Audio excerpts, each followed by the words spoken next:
Vamos falar do Furacão, que terminou o jogo agora há pouco na Arena, na estreia do técnico Cuca. O Furacão que precisava de 2 gols para passar o Londrina, que no primeiro jogo tinha vencido por 1-0, aplicou logo uma goleada de 6-0. Veja aí.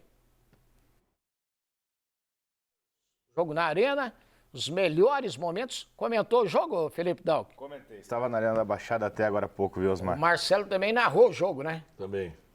Bastante gol é bom, né? Pro narrador é a melhor coisa que tem. É verdade. E pro comentarista também, né, Dalck? Jogo bom de assistir, né? Ah, sim. A gente estava criticando bastante, né, a questão do Osório, né? Muitas mudanças, muitos jogadores fora de posição, né? E eu não sou contra isso, acho que um elenco precisa ter realmente atletas que fazem mais de uma função. Com qualidade, né? Não é nem esse o ponto, né? Você conseguir fazer outras funções é muito mais questão cognitiva mesmo. Olha o primeiro gol do Atlético. Baita gol do Eric. Golaço, Eric. né? O problema é ter 5 jogadores fazendo uma função diferente sem necessidade no mesmo jogo. Uma coisa é necessidade, outra coisa é quando você simplesmente quer inventar. Esse aí, baita gol também no coletivo total. Jogada, né? Qual foi o gol mais bonito, Marcelo? Cara, teve muito gol. Esse gol foi muito bonito, mas eu acho assim que do Eric, por uma jogada diferente, por um... O quinto gol? Não, o primeiro. Ah, o primeiro. Porque o escanteio veio à minha altura, que a gente não vê normalmente acontecer no Brasil, especialmente isso, e o Eric ter a facilidade de antecipar e tocar de calcanhar. Não, mas agora aquele não dá mais. Eu quero que você narre um dos gols aí, Marcelo. Agora só sobrou, então, o gol... Aí o Bento fez uma defesa, o Bandeirinha deu tiro de meta, cara. Aí, narra esse gol do Mastriani aí. Vai lá, Marcelo. Cruzamento, Mastriani, sempre ele de cabeça, é rede! Gol! Rubro-negro! Mastriani veio para resolver e marca pro Furacão. Você tá maltratando o Marcelo, né, Osmar? Já narrou 6 gols hoje, mas de novo. Mas é que a galera gosta, né, de ouvir o rede, né? Agora, falar uma coisa, logo no começo da partida, a gente mostrou um lance ali que o Peu, acho que foi o Peu que bateu pro gol. Isso, o Peu pela esquerda, né? Que assim, eu acho que a postura do Atlético em campo, Osmar, foi uma postura que deixaria claro que o Atlético sairia vitorioso. Agora, esse 6-0 saiu muito porque o Bento faz a defesa, o Atlético meio que parece que despertou depois daquilo que, inicialmente, o Atlético estava pressionando, mas aquela pressão... Meio assim, daqui a pouco sai um gol ao natural. Parece que aquilo ali deu uma despertada, que o time passou a ser mais o Furacão mesmo, o Atlético dentro da arena, o torcedor empurrou mais de 33 mil pessoas. O jogo começa muito corrido, né? Exatamente. E muito disputado pelos dois lados. E se sai o gol ali, Dalk, pra mim o Atlético, falar depois não adianta a gente... Claro. Né, fez 6, então claro que faria. Eu acho que não seria tão claro que faria. Não. Se toma 1-0, Osmar, até pela pressão psicológica, porque um pouco antes do 1-0, você vai lembrar que teve um lance que parou a bola pela lateral ali, fechou o tempo, alguns jogadores já mostravam um pouco de nervosismo. Então tem toda a circunstância do jogo. Claro que é o que o Dalco falou. Quando você coloca cada jogador em sua posição, isso facilita muito para o atleta, Osmar. Essa é uma situação, Dalco, que eu tenho muito comigo, porque os times do Diniz têm tanta dificuldade para conseguir render. Porque não é uma coisa de 1 mês, 2 meses, 3 meses. Exatamente. Para o jogador entender que ele tem que jogar de forma diferente, e digo mais, tem jogador que pode passar 1 ano, 2 anos, 3 anos com o treinador e não vai conseguir. É verdade. Porque daí é uma questão cognitiva de falar muito bem o Cognitivo total. Isso é muito importante porque nem todo jogador que você improvisar vai render. O jogador tem que entender e comprar aquilo do treinador, né? Tanto que eu lembro até hoje de uma coletiva que estava o Osório e o Fernandinho fala especificamente assim, que ele é perguntado sobre ele poder jogar de zagueiro como ele jogou no City. E ele fala, não, eu não, aqui não. O Atlético é diferente do City. O City jogava com 23, 24 no elenco. O Atlético tem uma base forte, até tem vários jogadores. Ou seja, o Osório estava ali improvisando vários jogadores, mas quando chegou no Fernandinho, o Fernandinho falou, comigo não. Negativo. Comigo não. Eu sou volante, vou jogar de volante. Então o grande ponto para mim da perdida de mão do Osório foi justamente isso. E daí o Cuca veio, fez o feijão com arroz, colocou cada um na sua posição, improvisou o Felipinho? Sim, mas como lateral esquerdo, onde ele já jogou, e o Atlético ganhou natural. Vamos ver o que o técnico Cuca falou sobre o jogo de hoje na Arena. Veja aí. Eu acho necessário. Hoje eu improvisei o Felipinho ali e ele fez uma baita partida, teve um erro no meio campo, uma bola de segurança que perdemos e se você toma um gol naquela bola ali era outro jogo, então eu conversei com ele durante o jogo sobre isso. Essa partida excelente que você está fazendo, se essa bola entra, já não é mais um bom jogo dele. Um erro, às vezes, custa muito, então tem que tomar muito cuidado. Mas ele fez um grande jogo afora essa jogada. Mas no mais, se você precisar ter uma saída de jogo melhor, você vai improvisar. Você vai pôr um volante na zaga para ter uma posição melhor. Se você precisar fazer um terceiro zagueiro, você vai improvisar. Você vai fazer um lateral, fazer isso para ter uma saída de vez em quando com volume nesse lateral. Então, os improvisos eles fazem parte também. Perceberam ali que o Cuca falou, se for preciso, improvisa. Sim. Se for preciso. Não, Hoje mas- não era preciso, por exemplo. Hoje foi, na verdade. Hoje É. foi por falta de convicção, Isso. talvez, do Foi. Vinícius Cauê. É. Mas necessário. logo vai ter Esquivel e Isso. Fernando de volta. Como é que você vai improvisar o Felipinho tendo o Esquivel É. e o Fernando? Né? Mas, E- mas o que eu quero dizer é assim, a diferença de um treinador Claro. pro o outro improvisava em todo Claro, jogo. Um ponto que me chamou muita atenção e me incomodou muito, Marcelo, do Osório, foi que o Esquivel disputava a posição com o Gamarra. E o Fernando também, como zagueiro pela esquerda. Pô, o Gamarra talvez seja o melhor zagueiro do Atlético hoje, tecnicamente. Ficou de fora, inclusive, do jogo, isso me incomodou um pouquinho. Mas aí o Esquivel, que é o melhor lateral esquerdo, vai disputar com o melhor zagueiro, na mesma função? Para mim não fazia muito tem sentido. como. Agora, o que me chama a atenção, Dalp, já que a gente vai falar bastante da vitória e eu acho que foi um baita de um jogo do Atlético, os números provaram isso, mas me chama a atenção o Gamarra, rapidamente, Osmar. Porque quando chega na reta decisiva, o Osório não coloca ele, não relaciona entre os estrangeiros, o Cuca relaciona e o cortado é ele.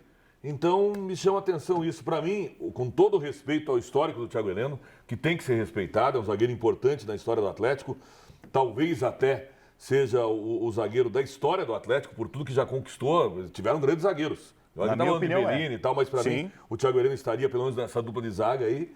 Mas aí, Osmar, o Gamarra hoje chegou do jeito que ele chegou, não entendo como não fica no mínimo com opção, sabe? E para mim já mostrou que, por exemplo, chega técnico novo, às vezes muda. Pedro Henrique já ganhou uma baita de uma sobrevida. O Cuca Ele ter falou sido na escolhido coletiva. hoje, inclusive, mostra isso. O Cuca falou na coletiva hoje, não precisava do Gamarra no banco se eu já tinha o Pedro Henrique. Pois é. E claro, daí ele teve a questão Ele de dar relacionou 6 estrangeiros. Ele relacionou hoje, né? 6, mas ele precisava cortar um. É óbvio que isso no brasileiro vai mudar, até porque agora vai mudar, vai aumentar para 9, que é o número que o Atlético tem. Só que o Gamarra, para mim, é o principal estrangeiro do Atlético. Mesmo com o Canóbio, com o Zapelli, para mim, o Canóbio, Com o tempo Gamarra, é possível que o Mastriani, até por fazer gol, ganhe essa notabilidade. claro, né? Por ser o cara do gol daí, né? Mas o Gamarra, até aqui, foi o que mais mostrou nessa temporada. Então foi isso que me incomodou um pouquinho. As ideias do Osório me incomodavam no sentido de o Gamarra não ser zagueiro em linha de 4. Isso me incomodava. Só podia jogar de zagueiro quando fosse 3 zagueiros. Com o Cuca, eu estava na expectativa de ver o Gamarra simplesmente sentar ali como zagueiro pelo lado esquerdo e ser titular absoluto. Né? E concordo com você, Marcelo. O Thiago Heleno, todo o respeito do mundo pelo general, o cara que talvez mais ergueu taça pelo Atlético, mas o Gamarra está acima, fisicamente, tecnicamente. Né? Então talvez seja o momento dessa mudança de era. Ô Marcelo, é assim, o Cuca, ele na verdade ele teve o quê? 4 dias para treinar o time? 5? Segundo ele foi apresentado, trabalhou terça, quarta, quinta, sexta. Sábado geralmente já é. Sábado é um recreativo, né? Na época que a gente era repórter, lembra? Eles Era liberavam pra gente rachão. assistir o rachão recreativo, né? É. Agora eles não liberam nem para aquecimento para ver. É verdade.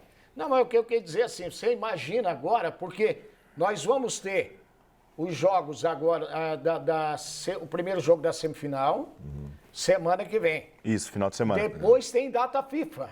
E aí né, ele joga nos só na amistosos. outra quarta, lá na frente. Ou seja, ele vai daí sim ter um bom tempo para poder preparar melhor ainda esse time. E até por esse pouco tempo de trabalho que eu achei que hoje o Atlético poderia ter um pouquinho mais de dificuldade, viu, Marcelo? Eu acho que. Sabe o que eu acho legal do Cuca? É o que ele falou, por exemplo, na coletiva, vocês pegaram muito bem, um trecho que me chamou muita atenção, das partes que eu ouvi, não consegui ouvir inteira, a coletiva, mas a parte que me chamou a atenção foi essa do Filipinho.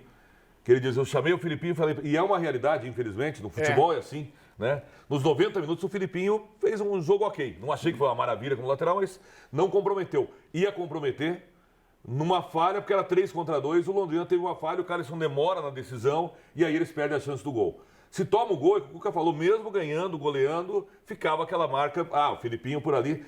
Mas a impressão que eu tive também é que o Filipinho não se sentiu confortável como lateral esquerdo. Não sei se você concorda. Concordo 100%. Acho que ele rendeu mais como o segundo volante esquerdo, meia quase. Exatamente, ele vinha fazendo ótimas partidas como volante, né? O Osório estava usando meio que aquele esquema de médios, né? Com o Fernandinho postado de primeiro, o Eric de médio pela direita e o Felipinho de médio pela esquerda. E isso estava fazendo com que o Atlético tivesse até um rendimento legal no meio de campo e protegendo bem a defesa. E o Felipinho estava bem, né? O Felipinho fez gol, o Felipinho foi bem. Só que como lateral esquerdo, acho que ele não está tão acostumado e isso acaba afetando o desempenho. Hoje, após a entrevista coletiva, o Cuca, ele fez um pronunciamento. Terminou a entrevista coletiva, ele fez um pronunciamento. O pronunciamento, ele acabou ficando longo, teve ali aproximadamente 5 ou 6 minutos. Nós vamos colocar um trecho do pronunciamento que o Cuca fez, falando a respeito do problema que ele teve, né? Do indiciamento lá na Suíça e a absolvição. Veja aí. Que hoje eu sei que isso não é só sobre mim, mas é sobre mim também. Eu escolhi me recolher durante muito tempo, desde lá passado. Mesmo assim, eu pude seguir minha vida. Uma mulher que passa por qualquer tipo de violência, ela não consegue seguir a vida dela sem permanecer machucada. O impacto dura para sempre. Eu pude levar a minha vida contornando a história porque o mundo do futebol e o mundo dos homens em que eu vivo não tinham me cobrado nunca nada durante todo aquele tempo, todos aqueles anos. Mas o mundo está mudando e eu acho que para melhor.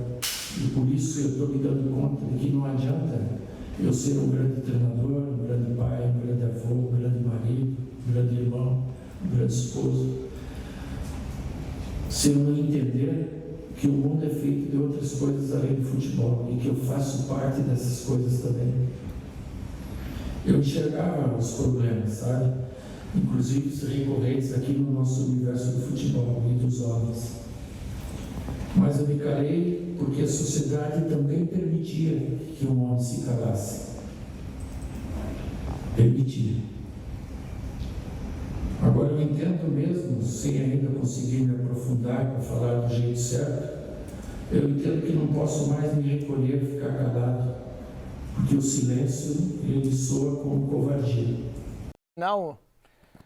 Portanto, foi um trechinho aí do pronunciamento do Cuca que ele fez hoje após a partida na Arena.